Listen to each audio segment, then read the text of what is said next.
Me parece que podemos empezar. La feria es así, hay poca gente, se van acercando. La gente que pasa puede verse seducida por la escena y tomar asiento. Me parece que podemos ir largando sin más preámbulos porque tenemos un rato no tan largo para conversar con Denis Merkel. Es una alegría que Denis esté acá en Buenos Aires y que nos esté acompañando hoy en la feria, en el stand de la Librería Universitaria Argentina. Con Denis nos une una amistad temo que muchas décadas, y puedo decir que soy, no sé si un buen lector de Denis, pero un fiel lector de Denis. Y además puedo decir que desde que Denis está hace ya unas cuantas décadas también viviendo en Francia, además de la alegría institucional, digamos, y del orgullo institucional que me da que la Universidad Nacional de General Sarmiento sea el sello editor que emite este precioso libro, cuya primera edición es una edición francesa, me da una gran alegría personal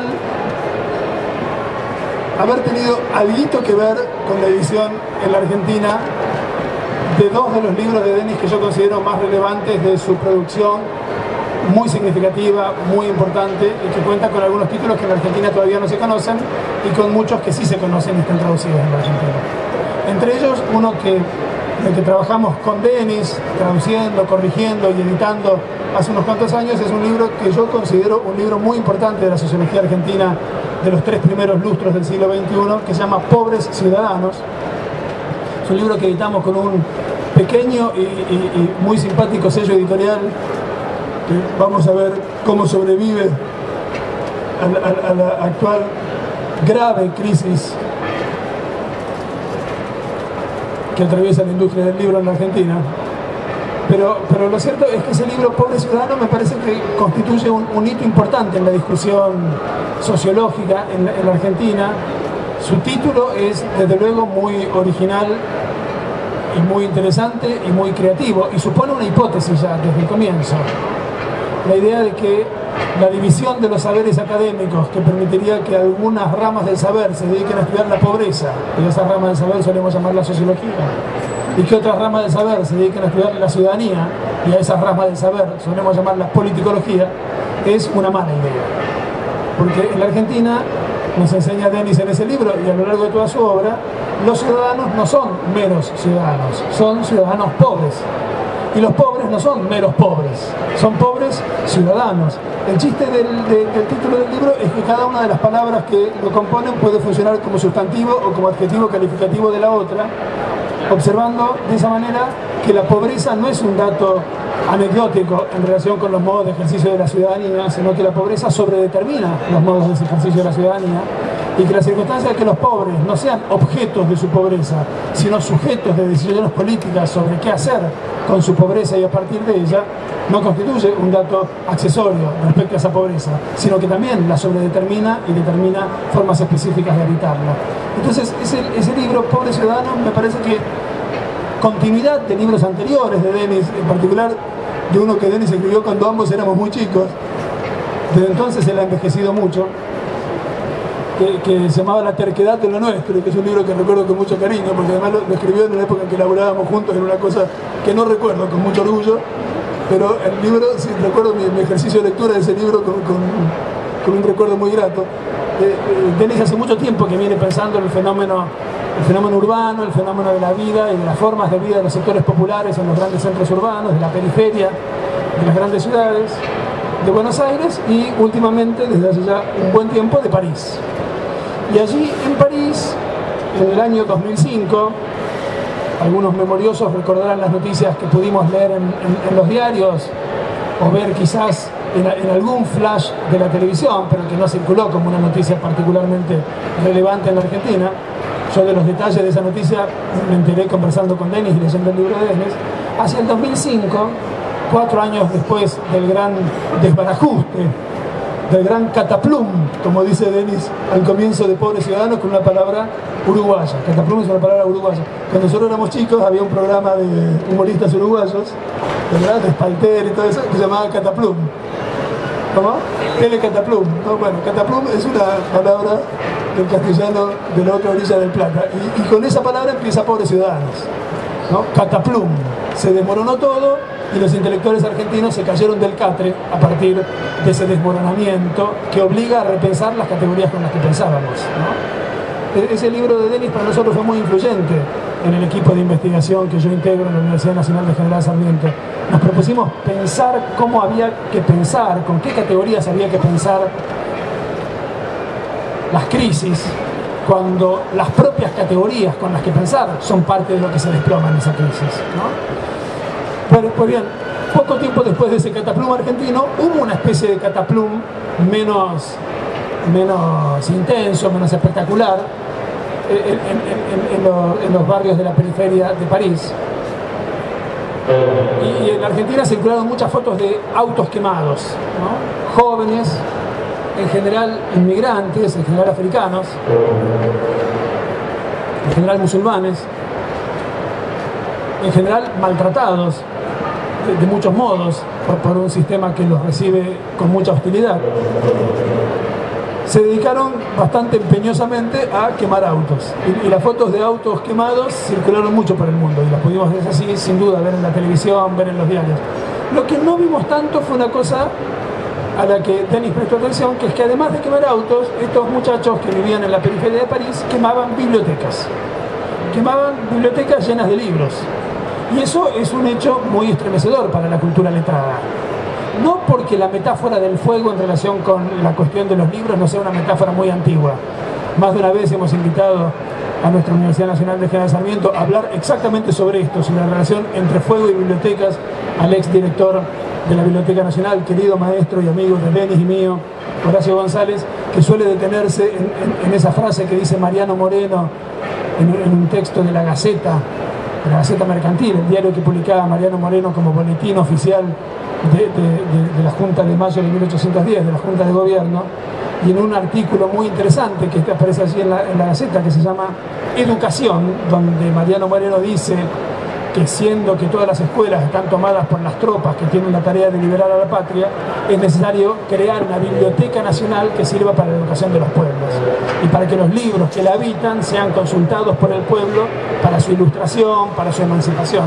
Porque si los libros no sirven para la emancipación del pueblo, mejor le sería el destino del fuego, como ocurrió en la Biblioteca de Alejandría.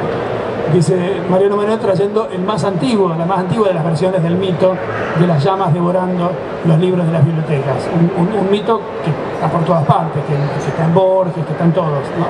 Pues bien, cuando las llamas devorando las bibliotecas dejan de figurar en el terreno mítico en el que pueden resultarnos muy apasionantes y empiezan a funcionar en el terreno empírico de las bibliotecas de verdad, de la periferia de una ciudad de verdad, se vuelven un poquito más inquietantes.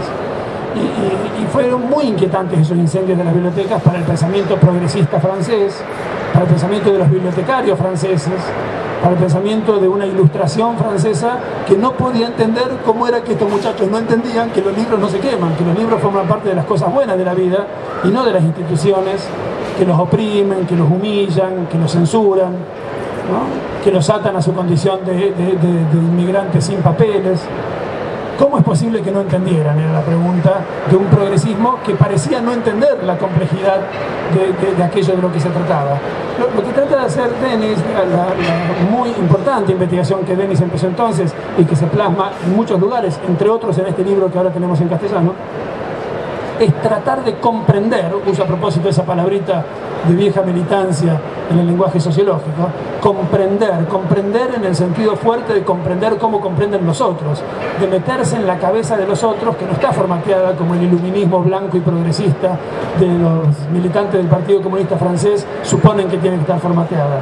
Meterse en la cabeza de los otros de verdad y preguntarse por qué motivo esos muchachos negros, africanos, inmigrantes, sin papeles, musulmanes, debían pensar que las bibliotecas, cuyos bibliotecarios con frecuencia los humillaban, no de una manera muy distinta como los humillaban los policías que los llevaban a la comisaría, debían entender que los libros eran otra cosa que las cachiporras con las que le pegaban. Entonces, me parece que aquí hay un ejercicio de lo más interesante que tiene un fuerte arraigo en un modo de hacer sociología en la Argentina, ¿no? Tratando de penetrar los modos de construcción de sentido de los sectores populares, de pensarlo. Voy a citar un libro que a mí me gusta muchísimo, de una socióloga argentina que a mí me gusta muchísimo. Denis la va a ver dentro de un rato, así que si tenés ocasión decirle que me sigue gustando muchísimo, a pesar de todo, que es nuestra amiga Maristela Svampa, ¿no? Que escribió un libro muy importante, que es sin duda un gran clásico de la sociología argentina ya a esta altura del campeonato, que se llama Desde Abajo, ¿no? Es decir, no mirar los procesos sociales desde el arriba, ¿no?, jactancioso de una ciencia que podría pretender saberlo todo sobre los sujetos que lo ignoran todo acerca de sí mismos, sino al revés, tratar de pensar en lugar de los sujetos y los procesos de los que esos sujetos son protagonistas desde el punto de vista de esos mismos sujetos que protagonizan sus vidas, ¿no? Entonces, me parece que ese ejercicio que hace Denis en este libro es muy interesante y nos permite tener una percepción mucho más compleja, no solamente y de manera más inmediata de las razones por las que estos muchachos quemaron bibliotecas durante aquel intenso año del 2005, sino también sobre los modos en que los distintos sectores sociales viven su relación con la cultura, viven su relación con los libros, viven su relación con el mundo literado, viven su relación con las instituciones, ¿no? El libro de Denis nos gustó muchísimo a unos cuantos amigos desde que tuvimos contacto con su edición francesa, desde que Denis nos empezó a contar que lo estaba escribiendo en Francia, y quisimos que la Universidad Nacional de General Sarmiento fuera la responsable de su edición en la Argentina. Le agradecemos mucho a Denis habernos permitido que la traducción de este libro forme parte de un conjunto de ejercicios que hace ya mucho tiempo los equipos de la Universidad Nacional de General Sarmiento vienen haciéndolo con los equipos de la Universidad de París 7, donde trabaja Denis. Esta traducción es una traducción colectiva, es un ejercicio hecho a muchas manos, que quizás un poquito más manos de las que habría sido conveniente para que el ejercicio fuera menos desprolijo, pero eso tiene que ver con las condiciones en las que trabajamos también. Pero fue un ejercicio militante, un ejercicio amistoso, un ejercicio difícil, y creo que un ejercicio que gracias al esfuerzo de todos, a las muchas vueltas de correcciones y de revisiones, produce un resultado que me parece que puedo decir sin jactancia que está muy bien. Me parece que tenemos una linda edición en castellano de un precioso libro, que me parece que es un gran libro de la sociología francesa y de la sociología rioplatense, ¿no? Y que permite tender un puente más, ¿no?, en un diálogo que ya lleva, en lo que respecta a la relación de Denis con nuestra Universidad Nacional de General Sarmiento, un par de décadas, y que esperamos que la edición en castellano de este libro nos permita profundizar hacia el futuro. Así que estamos muy contentos de que la UNS edite este precioso libro de Denis Merklén, y los dejo entonces ahora con el autor del libro para que nos cuente un poco de qué va la cosa. Bueno,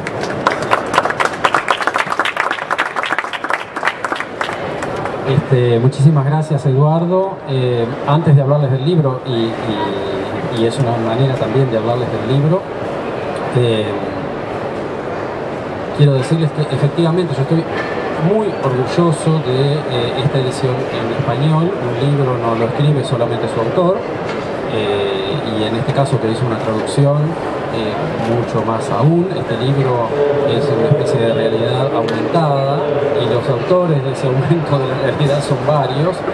Uno de ellos es Horacio González, que hizo un prólogo, un prefacio para la edición argentina que me enorgullece muchísimo, y que efectivamente le da una enorme contribución al texto por la lectura que él propone. Y el libro es también, bueno, quienes son los dueños del español o del castellano que está allí escrito y que no es el mío, y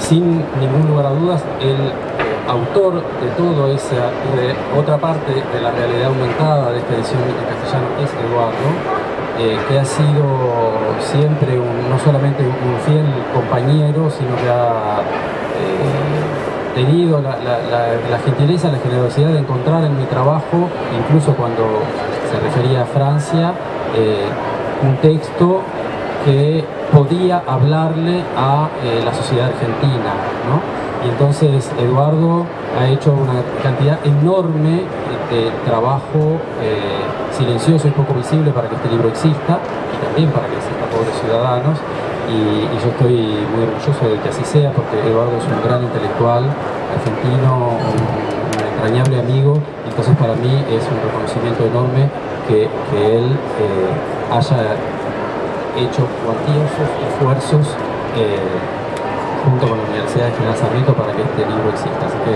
muchísimas gracias a Eduardo y a la editorial de la UNCS, que está aquí, Darío Struskalski, su director.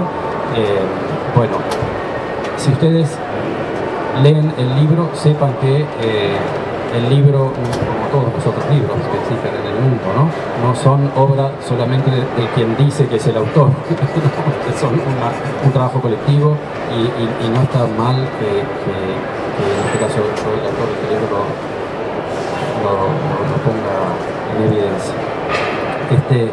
El pie que me diste para hablando de pobres ciudadanos es un libro sobre la Argentina. Tal vez me permita entrar un poquito en el tema de este libro, que es un libro efectivamente sobre cosas que ocurren en Francia, pero que me parece pueden ser de mucha utilidad para entender cosas que ocurren en la Argentina, más allá de los que tengan cierta curiosidad por Francia, las bibliotecas, las clases populares, la política de las clases populares, el funcionamiento de las democracias. Aquel libro, Pobres Ciudadanos, aquel título que encontramos juntos, Pobres Ciudadanos, está marcado en una colección que dirige Eduardo, decía algo más, me parece, en todo caso yo lo siento así, decía que la pobreza de muchos de nuestros miembros de esta sociedad no les impide ser ciudadanos. Son ciudadanos aunque sean pobres. Y eso es algo que en las tradiciones intelectuales, en muchas tradiciones intelectuales, es bastante difícil de aceptar, ¿no? Y era como una novedad. Nosotros vivíamos en democracia con un montón de pobres. Y por otra parte, desafortunadamente, la condición de ciudadanos, de muchos de nuestros conciudadanos, no impide que ellos sean pobres. Y esto es una enorme tragedia de las democracias contemporáneas. Durante muchísimos años, durante una buena parte del siglo XX, pensamos que si las democracias tenían mucha pobreza iban a verse desestabilizadas y a caer, los gobiernos, por ejemplo, o al contrario, que para que hubiera muchos pobres tenía que haber una dictadura o un gobierno antidemocrático. No era compatible la pobreza y la democracia. Una de las grandes paradojas de nuestra entrada en el siglo XXI es que, desafortunadamente, la pobreza se ha vuelto compatible con la democracia y las democracias, la mayor parte de las democracias contemporáneas están enfermas de pobreza, y este no es un problema exclusivamente argentino. Y eso es en parte también el tema de Bibliotecas en Llamas, ¿no? Bibliotecas en Llamas es el resultado de una república y de una democracia en la que hay clases populares.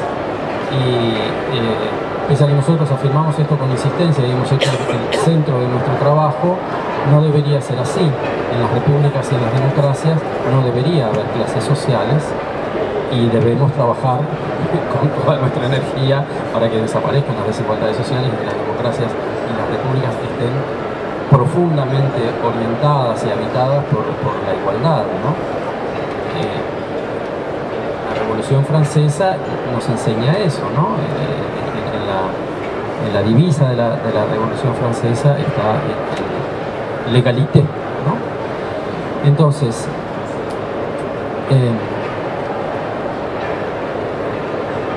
me atrevería a corregir un poquito lo que dijo Eduardo, respetando su lectura del trabajo. Lo que ocurre en Francia es que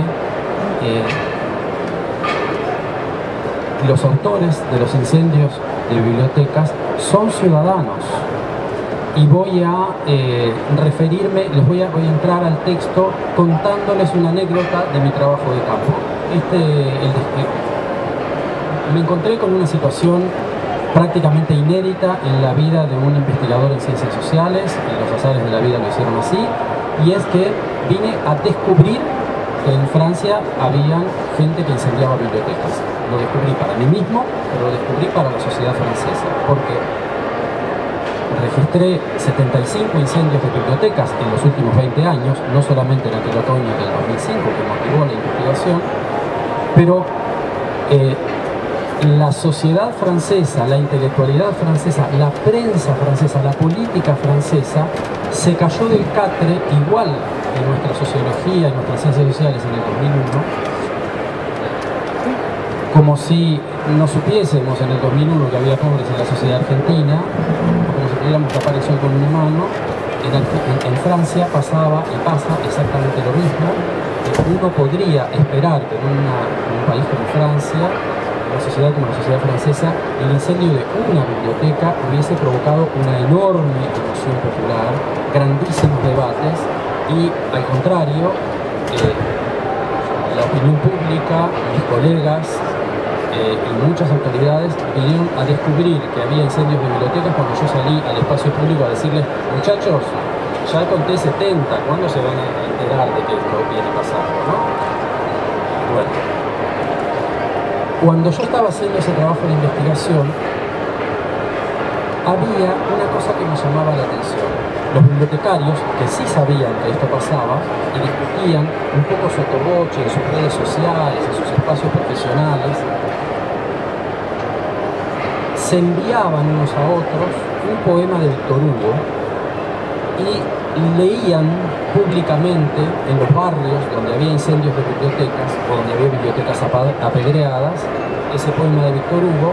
Es un poema que se llama ¿De quién es la culpa?, que Víctor Hugo publicó en un libro donde el tema del libro es la Comuna de París de 1871, y en esa revuelta popular tan importante de la clase obrera de entonces, o de lo que todavía no era ni siquiera una clase obrera, de aquellos proletarios o de aquellos miserables, se incendiaron bibliotecas.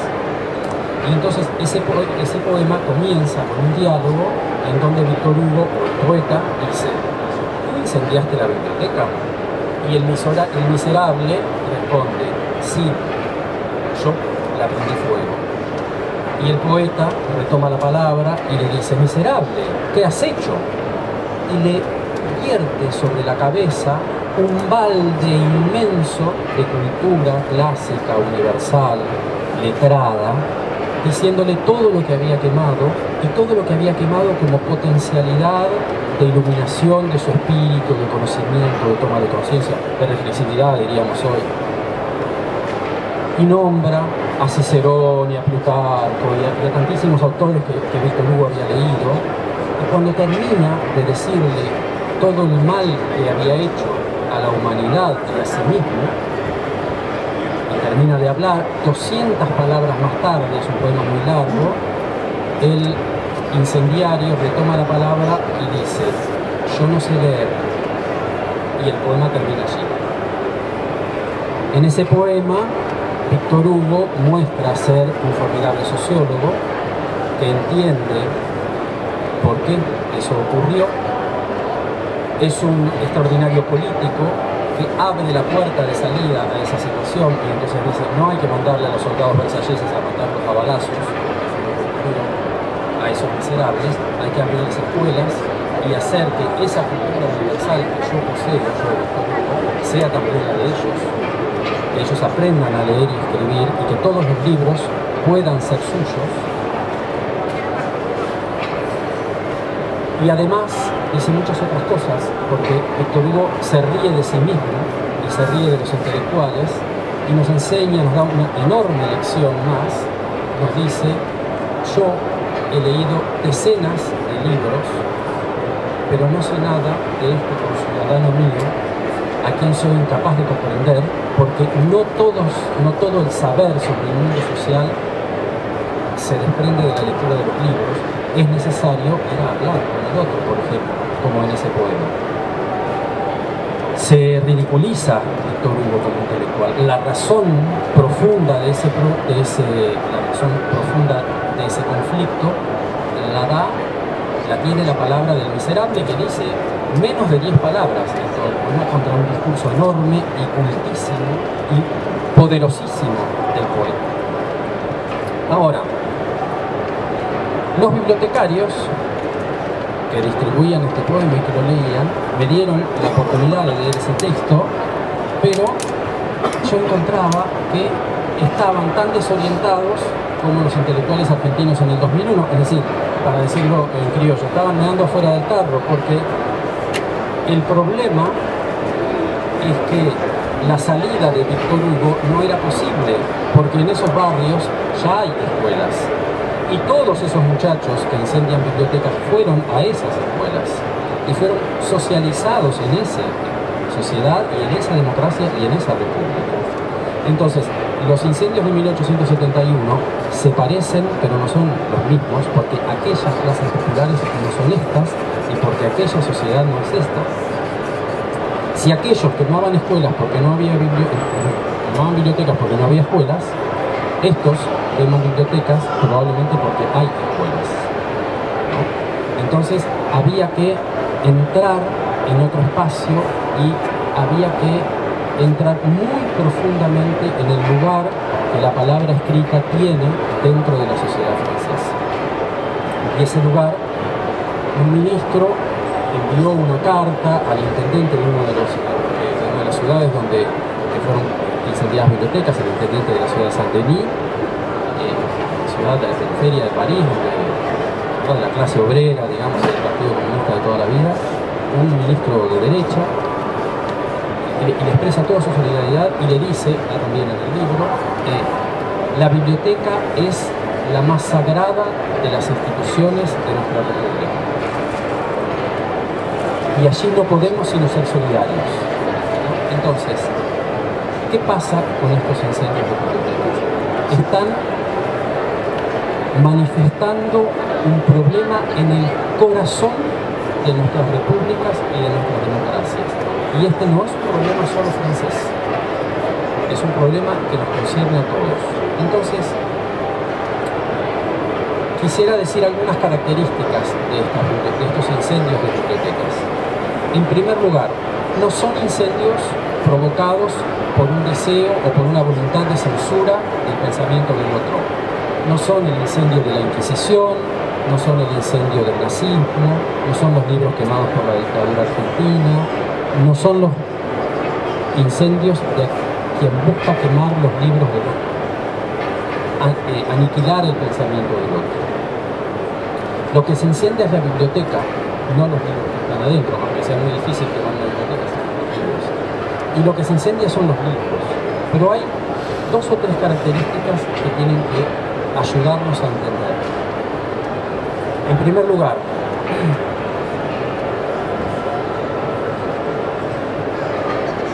en estos incendios nunca hay ataques a personas, nunca hay la herida, nunca un herido.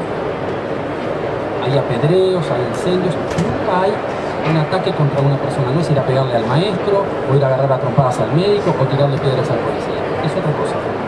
Y además, no es un acto de fuerza, no es un movimiento social que busca mover la decisión del otro, del gobernante, del patrón. No es un piquete, no es una huelga. No se busca obtener absolutamente nada. Quien incendia una biblioteca no obtiene ningún beneficio material. Y otra cosa más, la biblioteca incendiada es una biblioteca pública, municipal, riquísima, con extraordinarias dotaciones. Ya quisiéramos nosotros que en todos los países del mundo y en todos los barrios del mundo hubiese bibliotecas como esas que son incendiadas, que son una maravilla. Yo quisiera que en todas las universidades del mundo hubiera bibliotecas como esas. El famoso 93, que es una especie de la matanza de la periferia de París, hay bibliotecas barriales con 1.200.000 volúmenes, y no estoy contando los discos, las películas y las computadoras, para que tengan una idea. Ya quisiéramos nosotros tener una universidad con una biblioteca de esa magnitud. Entonces, ¿qué ocurre? Que la autoridad pública, el poderosísimo Estado francés, va a reconstruir la biblioteca y la va a poner a funcionar otra vez rapidísimo. No hay consecuencias materiales. El barrio no se va a quedar sin biblioteca. No es para que la biblioteca cierre que se incendia. El incendio de la biblioteca es un acto puramente simbólico. Es un acto que busca que se pueda hablar de lo que está pasando. pero paradójicamente es un acto simbólico sin palabras. No tiene proclama, no tiene un portavoz, no tiene alguien que venga a decir lo que significa. Es un significante que tiene un significado muy incierto. Tenemos que discutir, y no lo sabe el sociólogo que lo estudió, no lo sabe el intendente que gobierna ese espacio, no lo tienen claro los bibliotecarios que recibieron las pedradas en su biblioteca, no lo tienen claro los vecinos del barrio y tampoco lo tienen claro los muchachos que tiraron las piedras y los pasteles por todo. Vivimos en un espacio político de una profunda incertidumbre donde se nos queman los papeles.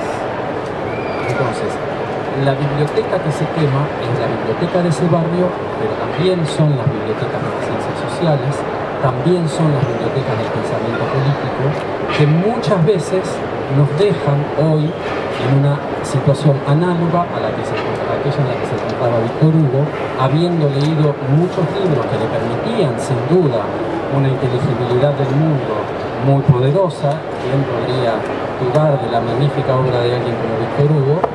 Pero que le dejaba un resto sin entender.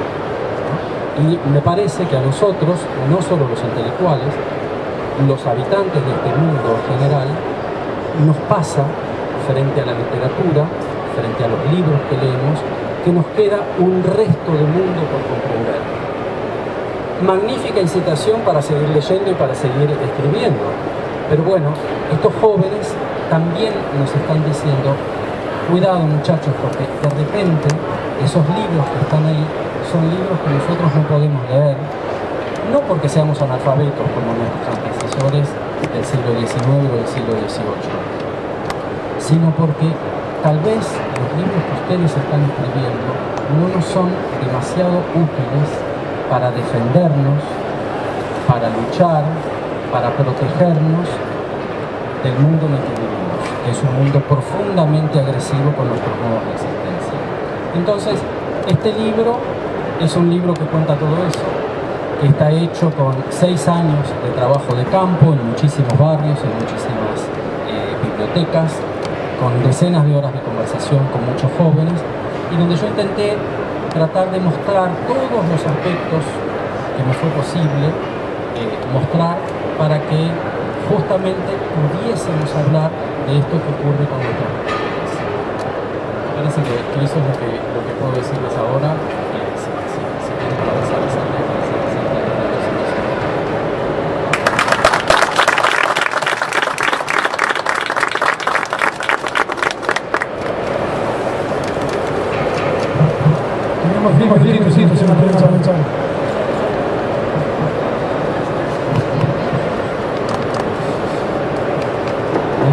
un pequeño comentario complementario a la presentación del libro que tiene que ver con el trabajo editorial, en donde hay mucho parecido de un libro invisible, por ejemplo, un sistema universitario, acá estamos en un stand activo que representa 46 editoriales públicas, que están diciendo algo de instituciones públicas. Así como nosotros, la editorial de la Universidad Nacional de Sarmiento, apostamos a un catálogo de 500 títulos ya y a seguir produciendo por una serie importante. Estamos en el stand 136 en el pabellón azul, así que tienen todas las novedades, que son muchísimas también, y apostando contenidos, interviniendo en lo cultural, digamos, con libros como el de Denis, y con un tipo que está diciendo cosas, ¿no? Acá muchos de los autores editoriales de la Universidad Nacional de Sarmiento vinieron acá también como expresión del trabajo que están haciendo, el etapa de vida, de la parte de corrección, Gabriela Lala, Andrés Espinosa, recién estaban incluso los que hacen circular el libro, que están llevando el libro a todos, lleguen a la galería, para que venga la feria, Paula Giris, Manuel Obligado, por la siempre que forma parte de esta, están haciendo una apuesta de espacio público para llegar a los pueblos, ¿no? Y estoy olvidando de otra cosa, pero simplemente quería hacer el comentario de todo lo que por ahí no se ve detrás de las naciones y esa referencia espacio muy importante tenemos una feria que tanto visitas.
Muchas gracias por la pregunta. Efectivamente, las bibliotecas en los barrios rurales de Francia y París, saben que Argentina tiene son distintas, pese a tener una raíz común, ¿no? Su existencia. Las diferencias son muchísimas, pero una de las más importantes es que en Francia las bibliotecas fueron también bibliotecas particulares. En su inmensa mayoría de los casos impulsadas por el Partido Unionista o por organizaciones sindicales, poco también por la Iglesia Católica, dejaron de serlo. Dejaron de serlo justamente cuando esos fuerzas de izquierda lograron quitar gobiernos locales, municipalidades en los años 30 en las barriadas sobre. Entonces, muy naturalmente, se hizo lo que hace fuerza popular y revolucionaria. Entonces integraron esas instituciones de Napoleón y peso al presupuesto municipal y así aliaron al entonces esas bibliotecas se convirtieron en bibliotecas públicas. Y hoy hace ya mucho tiempo son bibliotecas públicas y dejaron de ser bibliotecas particulares. Esto trae muchísima aparejado, una enorme cantidad de beneficios, de dinero pasar, riqueza, de comunidad, una cantidad de presencia pública, pero hay algunos inconvenientes. En un contexto de muchos conflictos sociales que se vive en Francia hoy, estas bibliotecas, que son servicio público, no pueden tomar partido. Entonces son pensadas como espacio público desde la idea de neutralidad. Y la neutralidad llega a confundir el cognitismo de la cultura con la neutralidad de los discursos sociales. Y las clases populares tienen piedras que se están diciendo de alguna manera, y era lo que hacíamos en la investigación, pero ustedes son una biblioteca o esta biblioteca de ustedes. Y esa es una pregunta muy importante sobre todas las políticas rurales y sobre todas las políticas públicas. Las clases populares se preguntan en Argentina, en Francia, y nosotros nos preguntamos de qué lado está el Estado. Es nuestro Estado y debemos abordarlo, apropiarlo y debemos afirmar como seguros y tersos que este es nuestro Estado, vamos a tener, o es un Estado que nos discrimina, que nos excluye. Entonces, la biblioteca pública de Francia, en el barrio popular, es las cosas al pie. Cotidianamente las clases populares van a leer, a pensar, momento de total, de hacer, y de vez en cuando le tiran piedras hacia los teléfonos. Cuando le tira piedras hacia los telescopios, están significando que esta no es la biblioteca, sino la puerta. Y entonces está diferente, ¿no? Pero ahí no hay una profundidad. Esto no pasa en Latinoamérica. Las bibliotecas seculares, hay bibliotecas cierto, pero en la mayoría bibliotecas seculares, entonces son obra de quienes allí viven, de gente que se acerca para ayudar, solamente locos sería viniendo a la biblioteca, ¿no? Bueno, esto trae cantidad de consecuencias. Por ejemplo, esto conlleva en Francia una preocupación, trae un provecho más agudo sobre la naturaleza de los libros que están en la biblioteca. Esos bibliotecarios se encuentran con su presupuesto en las manos y tienen que decidir cuáles son los libros más apropiados que debe con la biblioteca para esa población. Y ahí hay un debate muy importante. Hay que leer a la gente que le quiere, o hay que leer a la gente que quiere variamente, que nosotros como servicio público. Hay que darle a la gente que ya tiene un supermercado y el internet, o hay que proponer otra cosa para eso está elaborado. Y en ese sentido hay una analogía con la solución comunicativa. Si Argentina tiene bibliotecas, son menos del libro. En Francia pasa lo mismo, no por otra razón. Porque en Francia las clases populares no dejan de tener falta de dinero, los libros son muy baratos, hay abundancia, hay libros patadas, son los tirados, de las clases pobres. Entonces los bibliotecarios son conscientes de que la gente no va a dejar de libros ni va a tener más porque haya bibliotecas, sino que tal vez el rol de la biblioteca tenga que tener libros distintos, otra calidad de lectura. Entonces esta es una pregunta que yo encuentro acercando a las bibliotecas de la mano de la generosísima Eugenia Leiva, directora de la biblioteca de la Universidad de Sarmiento, conocido en Bravo, lugares. Yo he hecho esa presentación de los barrios. ¿Y usted qué libros elige tener aquí? ¿Cuáles son los libros que no deberían estar en la biblioteca? Y esa es una pregunta que suena demasiado. Porque en una biblioteca popular de Buenos Aires, cualquier libro sirve, y cuando hay que comprar libros, se compran los libros más leídos, que a la gente más de leer, pero lo importante es que el libro lea y no tanto que lea. Eso se dice. Hay diferencias. Haber tenido la posibilidad de mirar que hacen aquí y allá me ayudó muchísimo a ver la basada.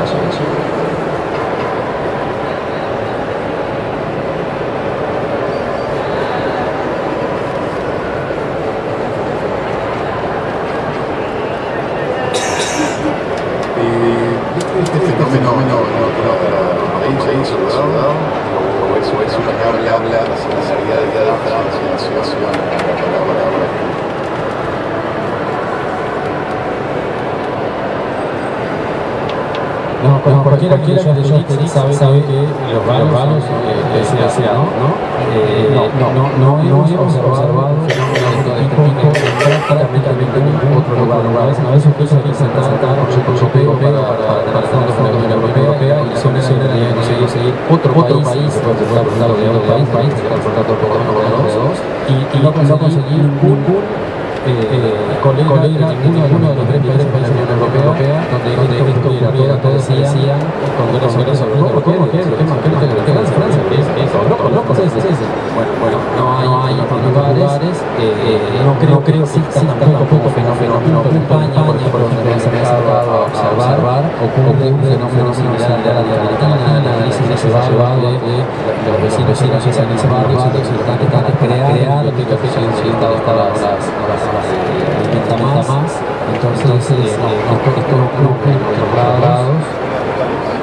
Y fuera de París sí, nosotros trabajamos los registros de biblioteca, tenemos conflictos con bibliotecas, comprenden la totalidad del territorio francés. en términos de mapa, aunque en un tipo de barrios solo ciertos barrios populares, barrios sociales, viviendas sociales de las grandes ciudades se dicen bibliotecas. Y las populares no coinciden en Francia con segmentos, nosotros éramos a parecer muy pequeñito, cualquiera que va a París se puede creer que todos los pobres en Francia los árabes, esto es una fantasía, siempre paso público, la inmensa mayoría de los desocupados, pobres, que sufren de la deslocalización social, no son ni árabes,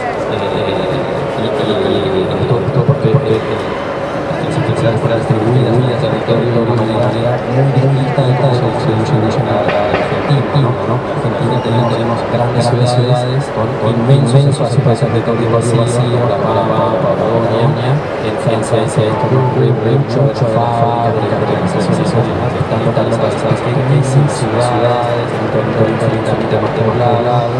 Entonces, lo que nosotros observamos es la periferia de las ciudades,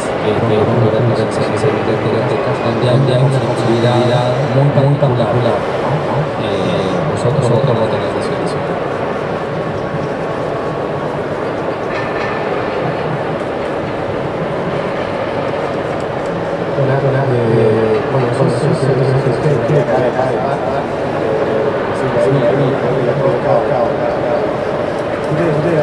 Trabajo en campo,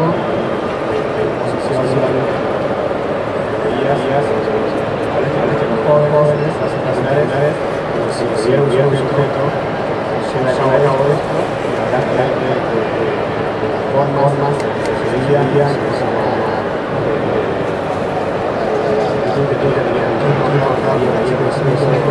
pasado.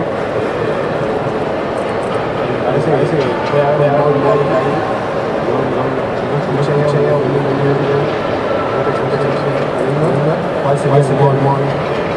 Si vos ayuntamiento de la Policía Nacional tiene hecho sin dejar el cargo hecho, si quieres hacer un móvil, más o menos se va a sacar una idea de todo el nombre. Había algo, el proceso de construcción decían que ahí no, vos más o menos por uno de esos contextual se llevó a cabo, no quedó muy claro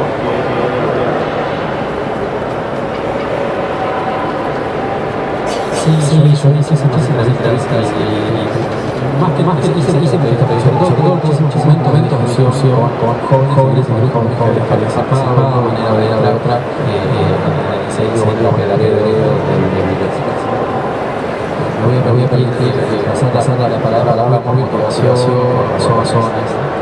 Digo, escucha esto, pero no lo después te lo digo fuera de la formación que existe en Quisiera decir algo, cuando uno hace la fila que yo hice, uno tiene que estar atento a muchas interacciones, ¿no? Entonces, cuando yo empecé a planificar esas primeras presentaciones, algunas de las cuales se hacía en Argentina, pero la ahora en Francia, eran en general bibliotecarios y universitarios, estudiantes y colegas. Siempre me hacían la misma pregunta que tú haces. Y fue a hablar de todo porque mucho, más fácil decir que estaba hablando de los tipos, porque inmediatamente decidí la primera vez decidí que yo iba a decir porque me di cuenta que mis interlocutores, cualquiera, y las preguntas los calificaban, me estaban poniendo al hacerme esa pregunta, pero no hablo de ti, sino dentro de la sociedad francesa, en una especie de corresponsal de guerra. O sea, usted fue allá a Siria a preguntarle a aquellos animales por qué bombardean las esculturas de Palmira, qué sé yo, ¿no? Es decir, esos auditores de mis conferencias estaban en una situación tal que necesitaban de un enviado o de un lenguaraz para poder comunicarse con sus propios conciudadanos. Entonces, yo lo que te debía preguntarme es, ¿por qué estos tipos no se toman el metro, se van a un barrio y conversan con los pibes? Porque no pueden, ¿no? No pueden ir a conversar con esos muchachos.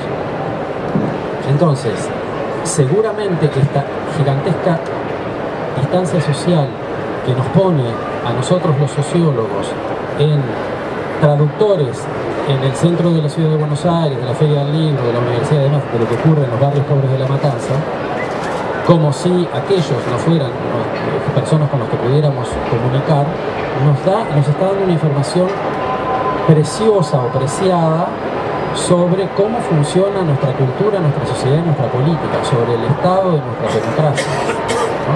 Entonces, esta es una de las razones.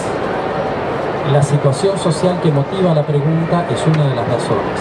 Que aquellos aparecen como indios ranqueles, digamos, ¿no? O sea, como lo que en la antropología europea se pensaban que eran los indios ranqueles, ¿no? Sujetos raros, ¿no? Bueno, entonces, esa es una cosa. Allí está una de las motivaciones, no en la cabeza de los chicos, en la situación. Y mi trabajo consistió entonces en tratar de describir con la mayor complejidad posible lo que allí ocurría para que se volviera inteligible a la mayor parte de personas posible los incendios de bibliotecas, para que los incendios de bibliotecas quisieran decir algo, independientemente de la respuesta que podían darme a mí los jóvenes cuando yo les preguntaba. Yo hubiese sido muy mal sociólogo si le hubiera preguntado a uno que tiene un cualquier ¿me puede decir por qué le tiraste una piedra a la biblioteca? ¿Pedazo de animal? Bueno, ahora, puedo contarte algunas de las cosas que me dijeron en esos diálogos. Por ejemplo, un muchacho me dijo, nos ponen bibliotecas para dormirnos, o para endormecernos, para que nos quedemos en un rincón tranquilo leyendo. Y nosotros lo que queremos es trabajo, y hasta que no haya trabajo vamos a echar las pelotas. Esto que me dijo este muchacho es exactamente lo contrario de lo que piensan todos los autores de libros como yo, todos los editores de libros como él, todos los bibliotecarios como ella y todos los estudiantes como tú. Que los libros nos dan mayor riqueza intelectual, que nos despiertan, que nos avivan, que nos abren los ojos, que nos dan más conciencia, que nos enriquecen.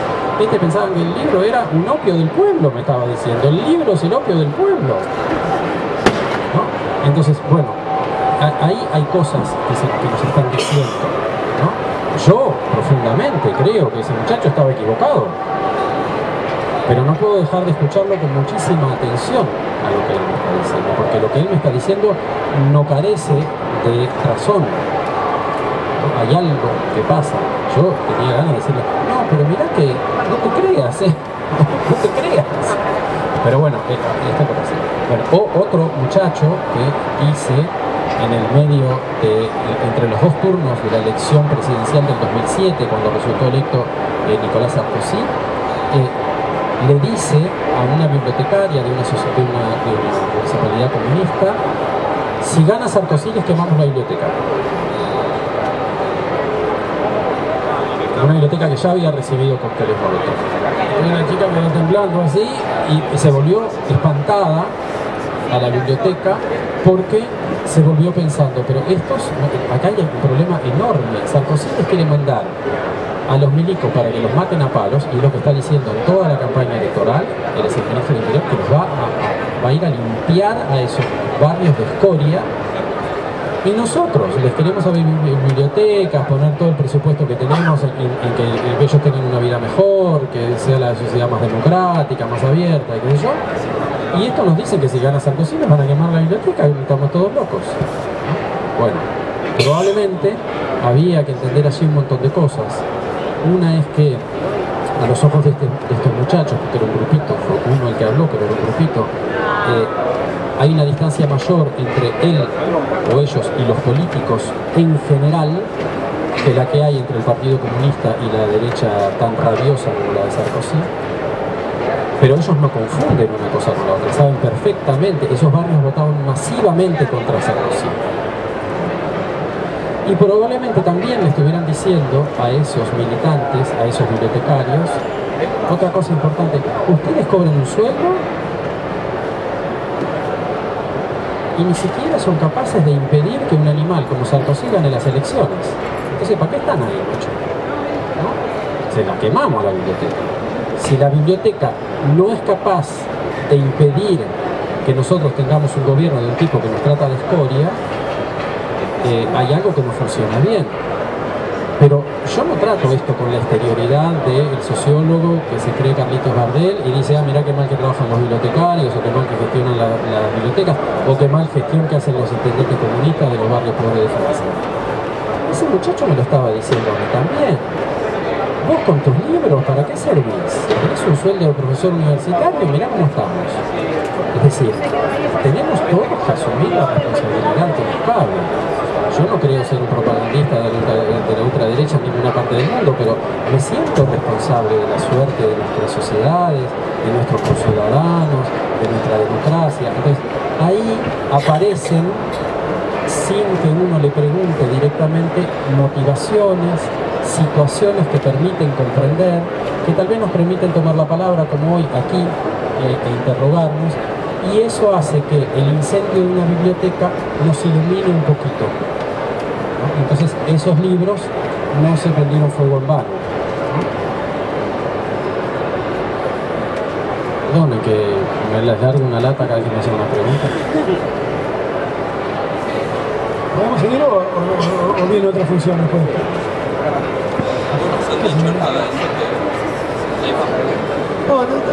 No, esta última intervención de Denis me pareció formidable. Hay 5.000 cosas para seguir conversando a partir de ahí. Yo te diría una... ¿vos quieres hacer una pregunta? No, bueno, una cortita, pero después te paso el micrófono a ver si puedes agarrar. No, una cosa que hemos charlado ya alguna vez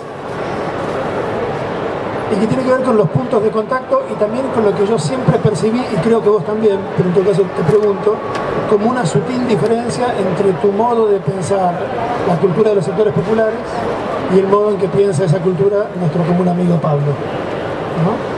Quiero decir, me parece que eso, por donde vos empezaste hoy y que retomaste recién, los pobres son también ciudadanos y tiene que ser posible tomarse un metro e ir a preguntarle a ellos.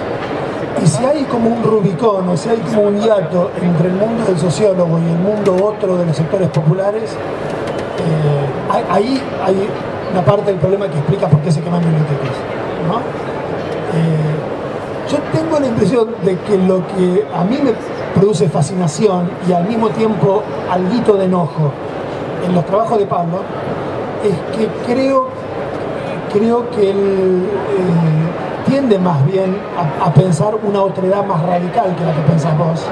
Tiende a acentuar menos que vos el hecho de que sociólogos y pobres son comunes ciudadanos de una sociedad que deberían poder y en todo caso deben tratar de conversar, ¿no? Ahí me pareció un trabajo más antropológico en el sentido más clásico de describir un mundo bastante radicalmente otro respecto al mundo que en Pablo es además un mundo de clase, porque Pablo se cansa de insistir en que las categorías con las que piensa la sociología son categorías de clase media, ¿no? Entonces hay como una distancia que es clasista, que es de bibliotecas, que es de cosmovisión, que pone al otro, aunque sea un conciudadano nuestro, aunque la Constitución diga que es un conciudadano nuestro, en un lugar de más radical exterioridad. Y me parece, y eso me gusta mucho en tu trabajo, al mismo tiempo que vos después decís, bueno, pero hay un problema, evidentemente lo que piensa este muchacho es todo lo contrario de lo que pensás vos sobre los libros. Entonces, los que estamos acá pensamos que los libros iluminan, el muchacho piensa que el libro es el opio de los pueblos. Y sin embargo,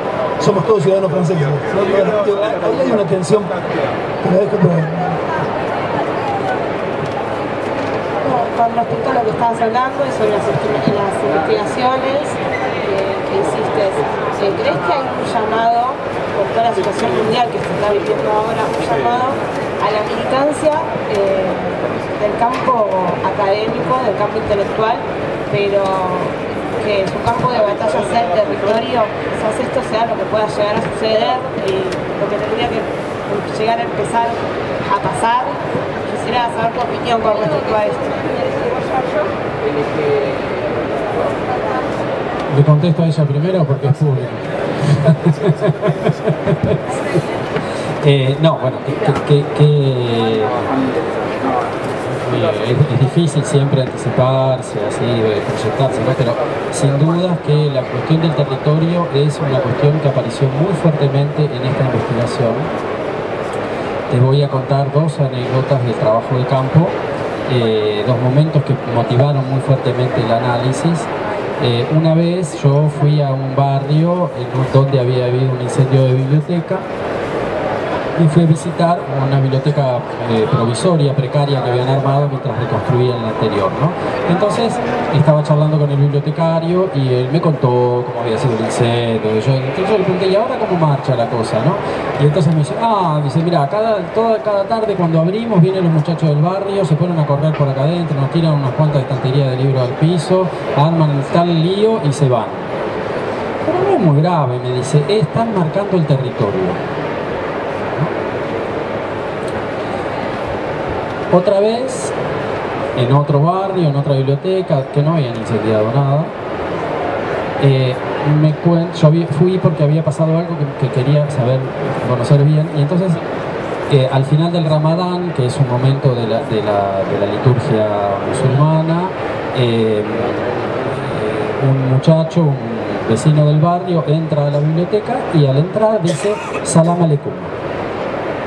Y literalmente quiere decir algo así como la pasé contigo, ¿no? Y la bibliotecaria, que estaba en la recepción, tiene el reflejo de responderle, acá no se habla así, estamos en Francia. Entonces el hombre dio media vuelta, se fue, volvió con un montón de amigos y tiraron todos los libros de la biblioteca al piso y le armaron un semejante desorden en la biblioteca y se fueron, sin decir nada. Bueno, entonces empiezo por esta última. A mí lo que me interesa de ese intercambio es la palabra acá. Acá no se habla así, estamos en Francia. ¿Dónde es ese acá? Es adentro de porque ese chico dice, ese muchacho, ese hombre dice Salam Aleikum en la casa, en la mezquita, con sus amigos en la calle, no le trae ningún problema a nadie.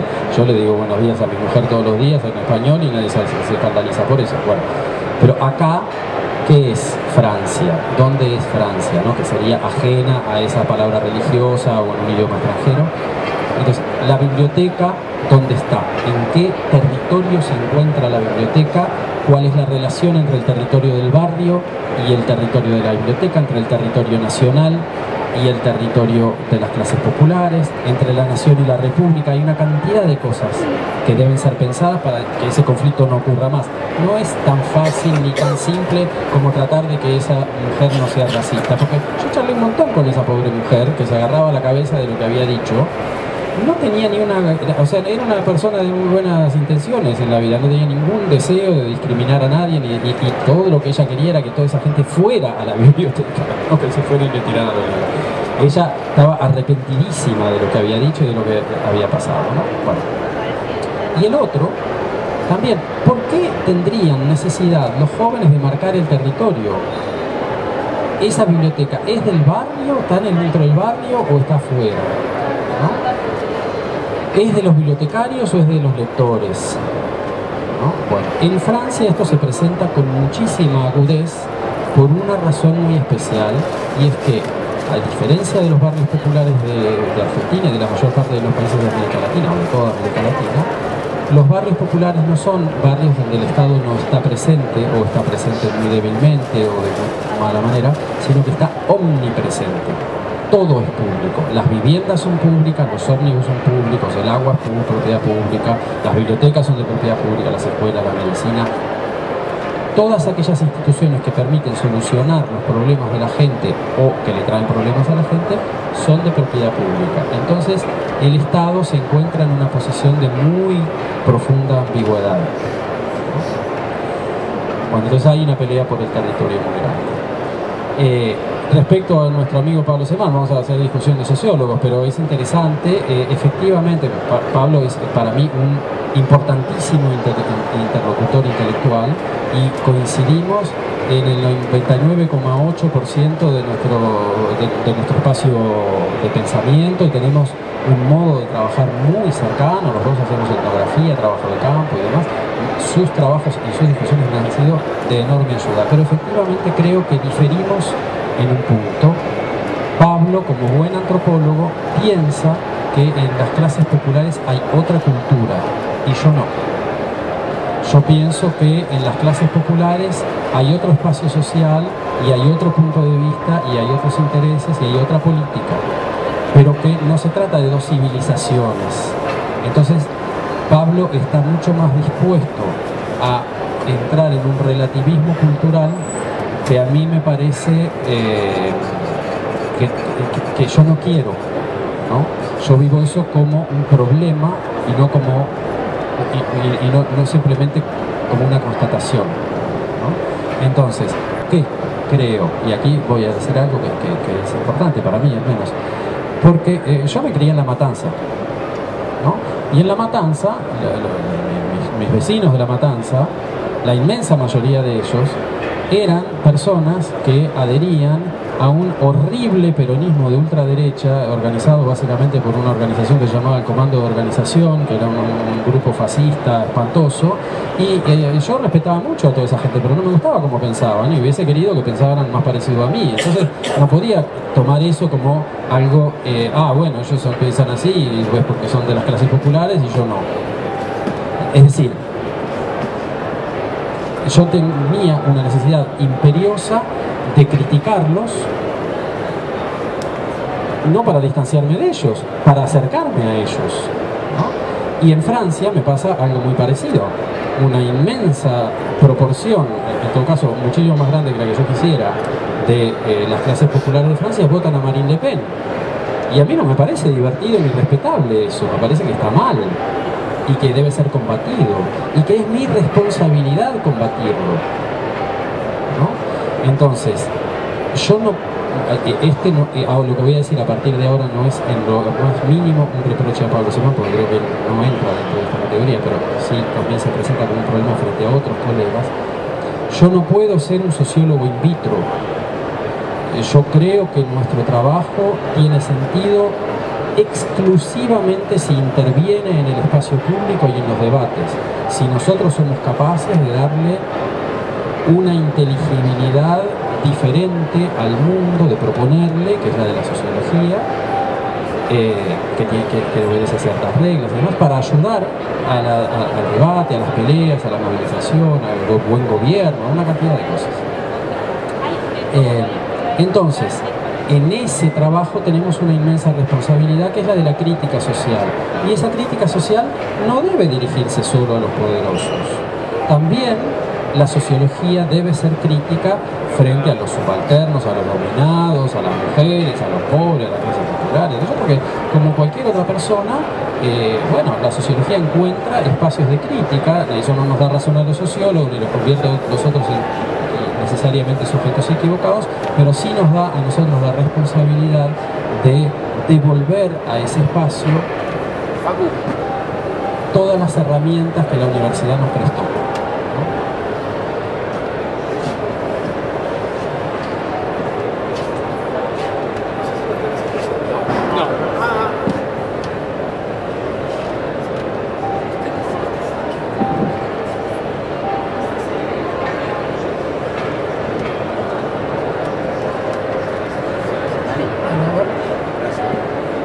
Una más, si hay. Si no, ya...